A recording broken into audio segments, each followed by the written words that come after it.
We have a breaking news update. This morning around 9 o'clock, a flight from JFK to London has crashed. It is believed that a malfunction in the aircraft is the cause. As of now, no survivors have been found, and the search continues. I couldn't believe my ears as the news suddenly broke into my morning routine. I felt as if I had been struck in the head with a blunt object, a wave of shock overwhelming me. My husband was on that plane. Despite my emotions, the news continued to monotonously deliver more bad tidings. The search is still ongoing, but there are no survivors. I felt nauseous as I repeatedly tried to call my husband, Ethan, but couldn't get through. Holding back my tears, I desperately called my best friend.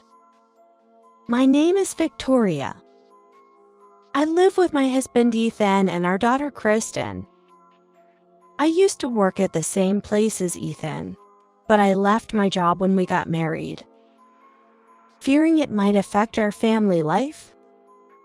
Now, I work part-time while Kristen is at kindergarten, helping with the household finances. I am truly glad we bought a house before getting married. Not having a mortgage was less stressful than I had ever imagined. Juggling housework, childcare, and work was harder than I thought. But Ethan's support and parenting never made it feel too stressful. We had built a good home where we could support each other in times of trouble or hardship. However, I had recently been troubled by something. Ethan, why don't you take Kristen to the park? It's been a while. What? Now? Not necessarily now, but I've noticed you haven't played together much lately. Mom, stop. I don't want to go to the park with Dad. And if Kristen doesn't want to go, it can't be helped. We'll go when she feels like it. Kristen had suddenly become cold towards Ethan. Even at 5, a girl might start having a phase where she doesn't want to be around her father. I was worried about this sudden change. It was unusual for Kristen, who loved the park, to completely avoid it. I couldn't pinpoint the reason and was feeling anxious, just observing the situation for now. And there was another thing. Around the time Ethan stopped taking Kristen to the park, his work suddenly increased. He started working on weekends, staying late every day. And the frequency of his business trips increased to almost once a month. His workload was immense, and I was worried he might collapse. He said his department had changed, so this might continue for a while. I worried, but with Kristen keeping her distance from Ethan, I found this new dynamic somewhat a relief. Was she being cold? When her frustrations piled up, I often fell. That's when I would talk to my best friend, Claire. So, yay. My husband seems to be exploited at work. How's your husband doing? Wow, it's hard to believe he's working at the same company. We don't have such issues. Really? Maybe it's just his department. Claire and Ethan were colleagues when I worked there. I had already quit due to marriage and Claire had due to her pregnancy. Now only their husbands were left working there, making it easier for them to relate. Kristen adored Claire and was thrilled at the prospect of having dinner with her. As they were eating and venting, Ethan returned home around 7 o'clock, which was unusually early for him, who typically returned after 11 o'clock. Welcome back. You're early today. I'm home. I've got a business trip starting tomorrow, so things will be a bit hectic in the room. That's sudden. Where to this time? What time are you leaving in the morning? I'll prepare breakfast accordingly. I'm off to London for a week. I have a 9 o'clock flight from JFK. but I need to stop by the office first, so I'll leave home at 5:30. Claire, please feel free to stay as long as you like. Ethan quickly exchanged a few words and then shut himself in his room. A sudden trip to London starting tomorrow. My frustration with the company's harsh treatment of its employees was evident. But Claire noticed my distress and tried to soothe me. Are you okay? These sudden business trips, especially for a week, must be tough with Kristen still being so young. Claire.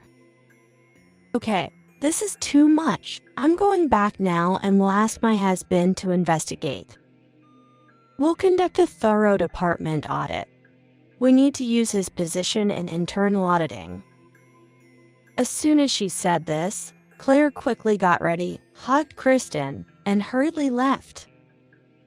On the day of the trip, it was Saturday, so there was no work for me and no kindergarten for Kristen. We decided to go to the park as Kristen woke up. While leisurely getting ready and turning on the TV, a news flash suddenly appeared. Breaking news. This morning around 9 o'clock, a plane bound for London from JFK Airport crashed. It is believed that a malfunction in the aircraft is the cause. As of now, no survivors have been found, and the search continues. I couldn't comprehend what I was hearing. JFK. 9 o'clock. London. All the words matched.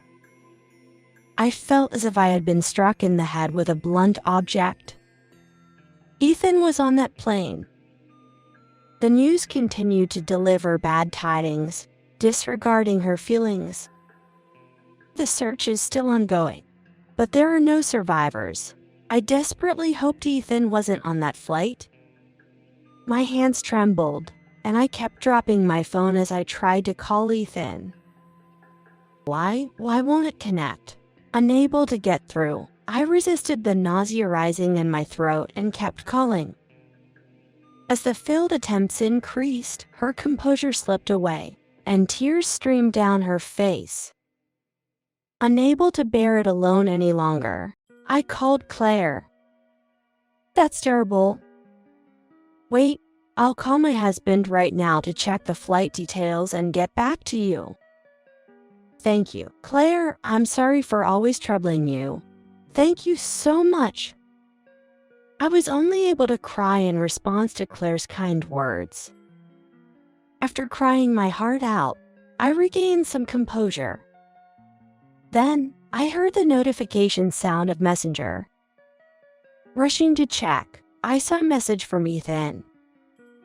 Relieved that Ethan was alive, I suddenly felt drained. After a moment of stupor, I opened the message screen. Sorry, I couldn't get back to you. I've just arrived at the office. What's up? No matter how many times I read the message, I couldn't comprehend it. And my mind started to panic. Then my phone showed an incoming call from Claire. Claire, I just got a message from Ethan. What should I do? Victoria, are you okay? What did it say? He said he just got to the office. Victoria, listen calmly. Ethan has taken a 10-day leave starting today. Also, his department is very clean. They hardly ever work overtime or on weekends. What? The content was so shocking that my vision blurred.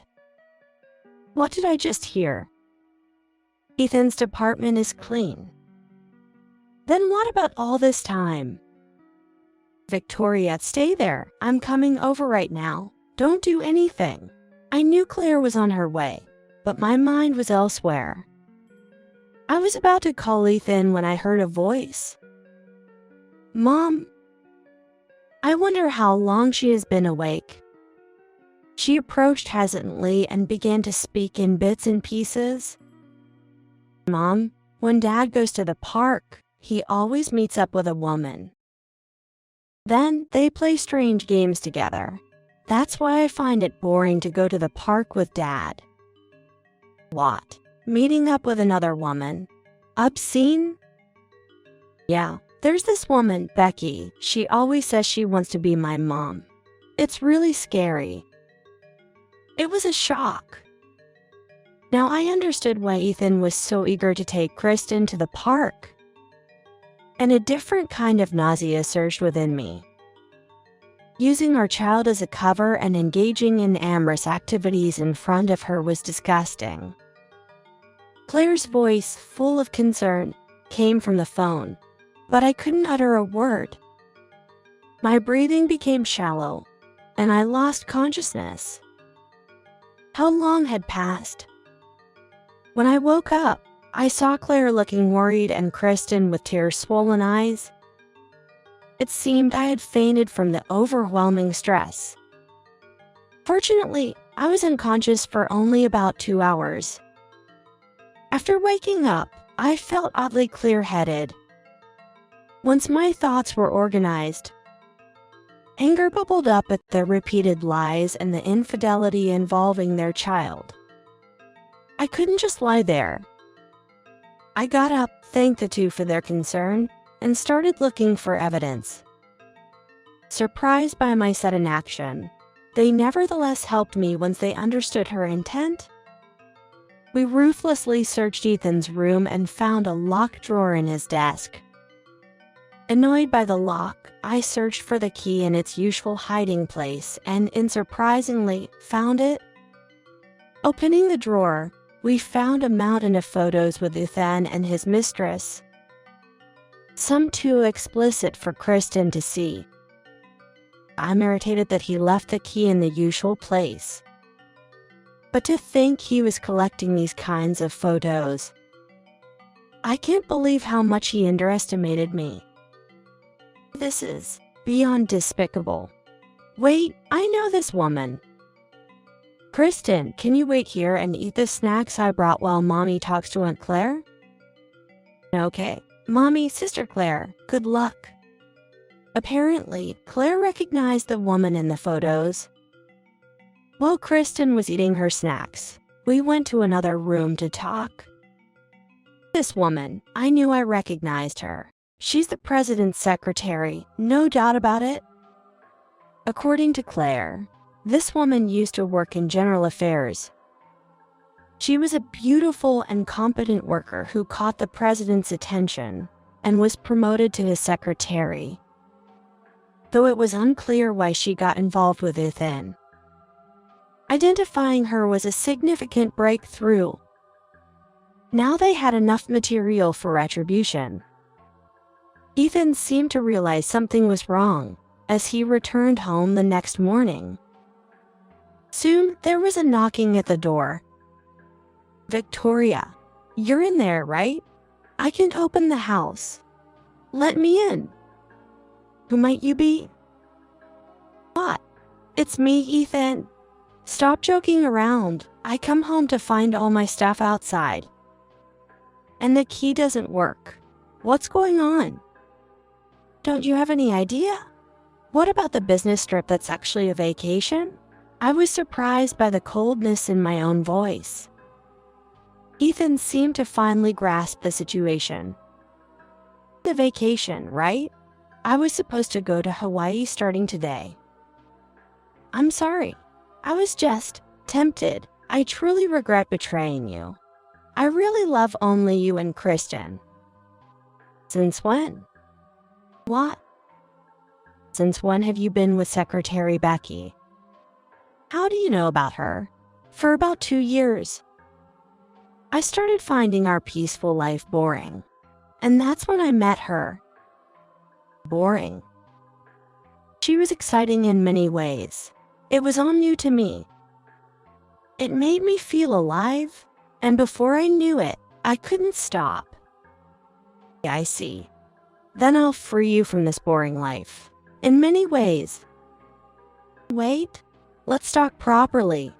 I truly love you, Victoria. I don't want to leave you or Kristen. A person who indulges in obscenities in front of his daughter. What do you have to say? Sorry, but I'm not kind enough to indulge your perversions. Enjoy your excitement alone. I used to love him so much, but betrayal made my feelings fade away quickly. I demanded a divorce from Ethan without letting him argue, and sought educational expenses. I also demanded educational expenses from his mistress through her company. The news spread quickly within the company the next day. Moreover, it was discovered that she had been manipulating the president's schedule and expenses, which led to her dismissal. The money was probably used for Ethan's sake. Why she went so far for Ethan remains a mystery. Ethan was transferred to an overseas branch that no one wanted to go to. As for us, Kristen, I'm sorry I didn't notice you were suffering. It'll be just the two of us from now on, but I promise to be there for you. Please forgive me. I forgive you. Thank you for understanding, Mommy. I love you. No fair. I'm here too, remember? Let me know if there's anything I can help with. Thank you, Kristen, Claire. I think I made Kristen suffer for a long time. I realized how inadequate I had been after receiving so much help from Claire. I should live with more gratitude. We would never let Kristen's smile fade again, and so we started anew.